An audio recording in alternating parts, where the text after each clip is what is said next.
Joining us right now to talk about the election, which NBC News projects Donald Trump has officially won. John Hope Bryant, Operation Hope founder and CEO and a CNBC contributor. And Mick Mulvaney, he served as acting White House chief of staff to former President Trump. He's now co-chair of Actum Strategic Advisors. Mick, I'm going to go to you first. What comes next when you think about the priorities that Trump has laid out, the economic priorities that he has laid out? What do you see happening over the first 100 days at this point? The way I explain it to people, Andrew, is that what you liked about Donald Trump in the first term, you're going to like more. What you didn't like in the first term, you're going to like even less. And that's because the team is ready. They've actually prepared this time. The 2016 win took the entire Trump team as somewhat of a shock.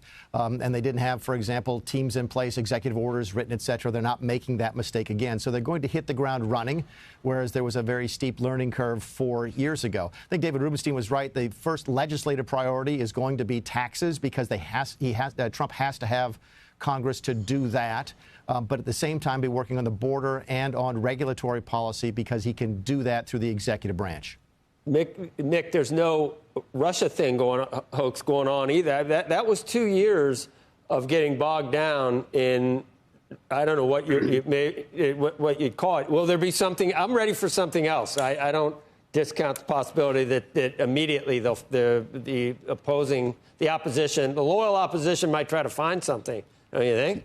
You know, there's some real fringe elements on the internet. Keith Olbermann is calling now for an investigation, but I don't think anybody's listening. I think that the victory was so substantial. It's not a circumstance where he wins the Electoral College and loses the popular vote. I think the Democrats know they lost and they got beat, and what they were selling didn't sell to the voters. So I do think it might be a little bit different. Maybe that's naive in Washington, D.C. That certainly will be different if the House does end up going to Democrat control. It doesn't look like that's going to happen, but it still could. But maybe Trump will get a chance to actually work on his agenda as opposed to being distracted with investigations. John Hope Bryant, you have been a supporter of Kamala Harris. I'm curious, on a morning like today, as you think about what this election means, what it means to the Democratic Party, what it means to you, what do you think? Well, you know, I'm a supporter most of all on the healing of this country and that we're better together. And my guess is she'll be gracious and respectful, as she always is. My desire, and hey, Mick, good to see you, brother. My desire is that we have focus on 5 things, Andrew. I mean, first of all, it was said overnight. I was on overnight, and I think it was Jay who said we have an ownership class, and we have everybody else who feels like they're sort of renting America, and that's not sustainable. And there was a sales job done to the bottom of the pyramid, whether you're struggling poor white or whether you're black and brown urban. That there was an agenda for you. And now, so that sales job is over and the deal has been closed, so to speak. Now it's about leadership. There's no more sales. It's about how do we materialize that and repair the ladder from the bottom up?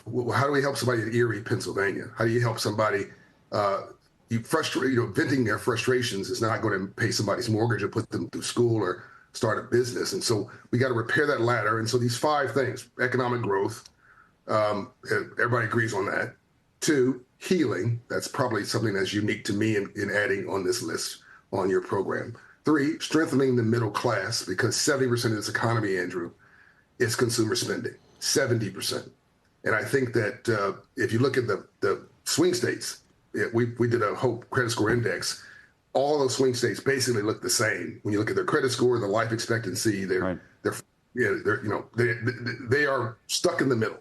So growing the middle class, growing the table, which includes our demographic growth, embracing our demographic growth, the legitimate diversity of this country, growing the table. Otherwise, we're at risk from Iran, Russia, China, North Korea, who want to be us economically, and then reducing the debt, both the country's debt and personal debt, through growing the table and economic growth. So it's sort of a circular, not a firing squad, but a circular strategy up.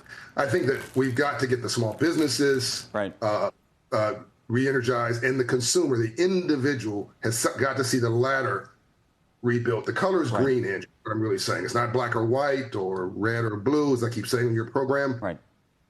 It's green. That's what this election, I think, was about. Mick, to the extent there are executive orders that you think the president, and things that the president can do on his own versus things that are going to require Congress and the Senate and the like, what do you think is just immediately doable that we should keep our eyes on? And I ask in part because we're watching the Dow, by the way, up now about 1,351 points. The market's trying to say something about where this is all headed. I don't know if that's tax policy itself. I don't know if that's around tariffs. I don't know what you think is that the regulatory environment? What's happening here? Yeah, I think, by the way, you've used the magic word that doesn't get enough attention. Yes, there's going to be attention to immigration. Yes, there's going to be attention within the executive branch to tariffs. But it's that deregulatory agenda that really was the secret sauce to the first term. It was the reason he was able to spend as much money as he did, add to the deficit, have really, really good job numbers, employment numbers, really good wage growth, and not have inflation. The deregulatory agenda was the secret weapon, and I do think you're going to see that go into high gear. It won't make a lot of headlines, but it will have a direct impact on the economy. If inflation is too much money chasing too few goods, making it easier to get goods and services to market is going to help keep inflation in check, and you'll see them focusing on that. Mick, do you see a fight over the Fed in the next coming years? I mean, we've talked about Jay Powell. He's made comments about Jay Powell. Yeah. Is there going to be some kind of, I think you're going to have a real healthy discussion about the role of the executive authority in this country. Should the president be the chief executive officer? Should he or she have the ability to hire and fire people? Are these so-called independent agencies really the way things should be structured? You're going to have that debate, yes. I don't think you're going to see dramatic change, but you're going to have that debate for the first time in a generation. I know you got to run. Is that a healthy debate? I think it absolutely is. Should the president be? Look, 1,700 people worked for me at the CFPB. I could hire and fire 7 of them. That's not right. I think that's a debate you're going to have. Hey, Andrew. Wow. Go ahead, John. Andrew, I think an easy one here for the new administration and the new Senate should be financial literacy. This should be easy. Financial literacy for all. Does their kids, children savings accounts because they're as more likely to graduate from college, and just give them financial literacy all the way through college. And that will do a lot of what I said earlier and help to bridge some of the divisions of economic prosperity in this country and rebuild the ladder.